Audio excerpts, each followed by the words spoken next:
Welcome back to Inside Games Digest, the only show brave enough to defend corporations who are nice enough to give us cheap games. Wow, so brave. We're here for you. Speaking of, it seems like Game Pass isn't as damaging to game studios as it may have sounded. As our first story, we got some indie devs out there defending Game Pass after a small controversy. Yeah, Game Pass, you probably read, seen on this channel. It's been in the news lately for the wrong reasons, not game reasons, but bad game reasons. The much-loved Xbox service, which gives you access to hundreds of games for a monthly fee, usually pretty low, has long been considered one of, if not the best value in gaming. Yeah, but recently Microsoft admitted that Game Pass actually causes a decline in game sales, giving credence to the suspicion that the service really isn't sustainable or that good for the industry in general. It also contradicted statements by Xbox boss Phil Spencer back in 2018 when he claimed that Game Pass actually increased sales of its games. You're a liar, Phil Spencer. No, you know what? I don't know if he was lying or not. We'll see. I love Phil. The admission by Microsoft caused a furor, but one prominent indie developers loudly defending the service. Yeah, Mike Rose. Mike Rose is actually, he's shown up in headlines a couple times. He's pretty outspoken, and I like that as a reporter. Yeah, but Mike Rose is the founder of the indie publisher No More Robots. He went on a tweet storm extolling the virtues of Game Pass, referencing the recent news and the subsequent backlash from players. In one tweet, he said, "Gamers do not understand how video games work at all." And he's right. He's the most right. This is why I like this guy. He's one of the few indie devs that will actually talk out loud and then not care when gamers throw a lot of sludge at him for being honest. Yeah, and I should note, I say he went on a tweet storm. It was 2 tweets, so do with that info what you will. But we should also note, Rose has been a huge supporter of Game Pass for years, saying that it boosts interest in games. He said back in 2019 that Game Pass quadrupled the sales of his game Descenders, and that made all kinds of news. It did. I remember that. This week, he actually doubled down on his support of Game Pass, tweeting, quote, "All I can say is we're aiming to get every single title we publish from now on onto Game Pass. In doing so, we'll secure success for each title and relieve immense pressure for the devs. But please, gamers, continue to explain why it's bad for us."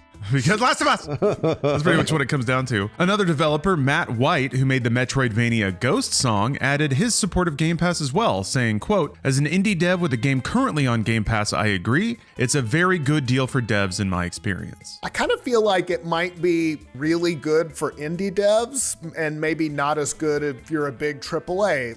Because I think absolutely, if you need your game, if you have no marketing budget and Game Pass plucks your game out of obscurity, it is going to be great. But if it's $100 million game with a marketing budget, I can see why you wouldn't like it. What I find fascinating is whenever developers talk about it, they never really talk about their deals or whatever compensation packages they got. They just say it's good and it helps. So there's probably something in the contract where you're not allowed to talk about it. But yes, it certainly seems like with the way indie devs talk about it, that there's a kind of guaranteed minimum that just takes the edge off of their budgeting. So it seems like Microsoft is guaranteeing some of their budget. And yeah, if you're an independent developer, that's amazing. We'd love that here. If you're listening, Microsoft. Bring it, baby. All right, on to a Metroid Prime after the rapturous reception to the Metroid Prime 1 remake on Switch, which is awesome. You might be wondering if the other 2 Prime games will be coming to the Switch as well. Hey, well, good news. Giant Bomb's Jeff Grubb predicted on a podcast that Metroid Prime 2 and 3 will be coming to the Switch. He predicted that. But bad news, they won't get the full asset remasters like the first one did. Yeah, it makes the most sense. This is a very practical vision of the future. Speaking on the Game Mess Mornings podcast 8 months ago, Grubb correctly predicted the Metroid Prime 1 remake, saying Metroid Prime 1, my understanding is that it's getting the big remaster treatment. Yeah, and then he went on to say that Metroid Prime 2 and Metroid Prime 3, they'll probably get updated controls and things like that, but they're not getting quite the same overhaul that Metroid Prime 1 is getting. So, Jeff correctly predicted Metroid 1, but is he standing by his prediction about 2 and 3? A fan asked him on Twitter if he stood by those statements about 2 and 3 not being remastered, and Grubb replied this week, correct. He knows something, that Jeff Grubb. The PlayStation VR 2 headset is out soon, and the reviews are in, and they're good. They're pretty darn good. Oh, well, that's good to hear. Mashable called it, quote, a killer headset in need of a killer app, like we've been saying for literal years, saying that the $550 headset pairs impressive specs with a much more agreeable price point than other high-end VR setups. On paper, yeah, makes total sense. Washington Post praised the launch game Horizon Call of the Mountain, where you can use your hands to splash water and move hanging vines out of the way. A boat ride, quote, feels like a VR version of a Disney ride, they wrote. Yeah, that was Gene Park. Glad to see him back writing about games. Digital Foundry's John Linneman called it, quote, an impressive package, adding that if you were a PSVR player and you're looking for the next step, the new hardware delivers in spades. And Gadget called it a great headset, but felt like the $550 price was too high, which is more than a PlayStation 5 right now. It is, but it's also half the price of the VR headsets that match its specs. Oh, so that's true. Context. They wrote, quote, right now it feels more like the PlayStation Vita than any other Sony product, an innovative device that the company just doesn't know how to handle. Oh, the Vita was so good, though. Oh, such a tragedy. I don't know that they didn't know how to handle it. They just had profitability expectations that weren't being Yeah. hit. So that's a bit different. sure. It was handled perfectly fine. Sony just wanted more money. Well, the PSVR 2 releases February 22nd. That's just a few days away. On to our next story. Genshin Impact voice actor was fired after misconduct allegations. Voice actor Elliot Gindi was fired this week after some recent sexual misconduct allegations. Yeah, Gendy voiced the popular character Tignari. He was accused of having sexually inappropriate relationships with fans, which included sexual harassment, being in relationships with multiple fans, and pressuring them for nude photos. Oh my gosh. In a statement posted to Twitter this week, developer HoYoverse wrote that Gindi would no longer be voicing the character in subsequent versions of the game, quote, due to a breach of contract. Yeah, I guess there's probably like positive representation clauses in contracts. I've seen some of them in the contracts I've seen, so yeah, they can nail you on that. They added that they are, quote, communicating with a voice recording agency regarding matters of casting and re-recording, and will gradually replace Tignari's existing in-game voice lines. In a series of tweets, Gendy apologized, saying, I am deeply sorry to those I hurt. It was never my intention to hurt anyone. He admitted a variety of bad behaviors, but he denied, quote, that I knowingly did anything with anyone underage. Yeah, the knowingly doesn't matter though. Sorry, you should have asked for the driver's license. Yeah, that's right. Yeah, yep. All right, let's get a little palate cleanser and do an extremely fast review.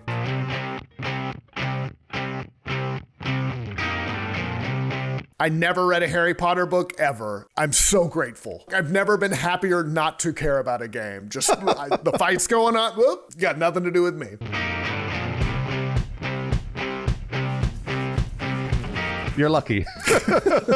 All right, here are the games coming out next week. First up, we got, I'm glad I get to say this, Gaar. I hope that's how you say it. I guess there's a multiple. Anyway, Gaar is a modern take on a scrapped project from the 1980s, providing players with a fast-paced, addictive arcade shooter experience and psychedelic visuals. Protect your life rings as you chain together combos and go for a high score. Gaar is coming out on PS5, PS4, Xbox Series X and S, Switch, PC, and the Atari VCS on February 21st. Atomic Heart. In a mad and sublime utopian world, take part in explosive encounters. Adapt your fighting style to each opponent, use your environment, and upgrade your equipment to fulfill your mission. If you want to reach the truth, you'll have to pay in blood. It comes to PS5, PS4, Xbox Series X and S, Xbox One, and PC, February 21st. Up next, Like a Dragon, Ishin. Don the clothes and weaponry of the elite to become the samurai of legend, Sakamoto Ryoma. Draw your blade and join the revolution in this heated historical adventure. Like a Dragon comes out on February 21st on PS5, PS4, Xbox Series X and S, Xbox One, and PC. But if you pre-order the digital version, you can play it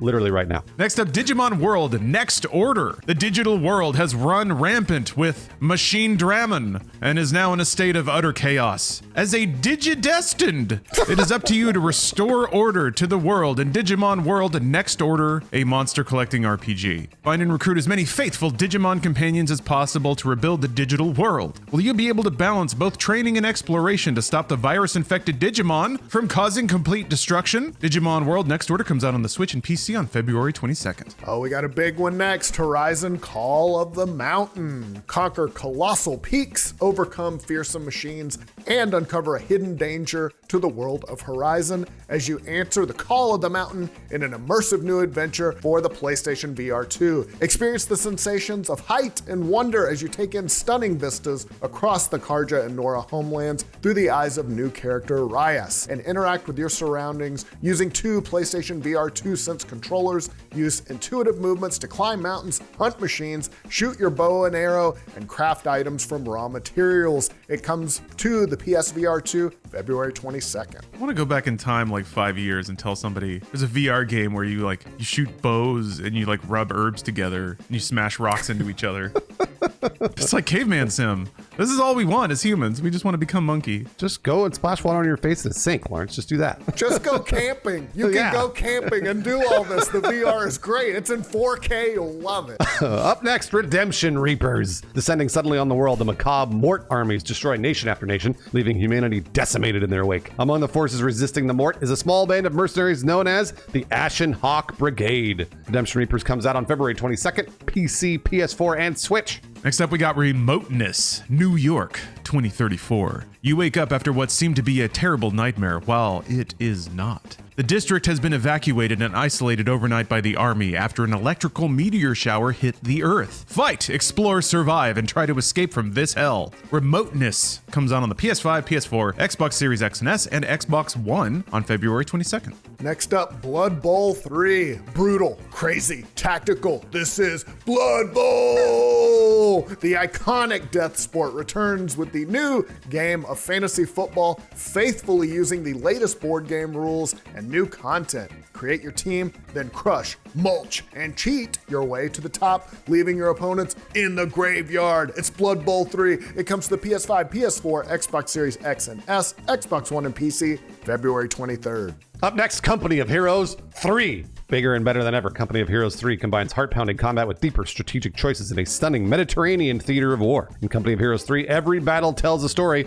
What's yours? Comes to PC, February 23rd. Now we got Sons of the Forest. Sent to find a missing billionaire on a remote island, you find yourself in a cannibal-infested hellscape. Craft, build, and struggle to survive alone or with friends in this terrifying new open-world survival horror simulator. Sons of the Forest comes out on PC on February 23rd. Next up, Kirby's Return to Dreamland Deluxe. The Tough Puff Kirby is back for a 1-to-4 player platforming adventure across planet Popstar. Help Magalore rebuild his ship with newly added mecha and sand copy abilities. Float and fight along with friends on the same system as you control Kirby. Each other player can control a different Kirby or one of his iconic friends like King Dedede, Meta Knight, and Banana Waddle Dee. Comes to the Switch February 24th.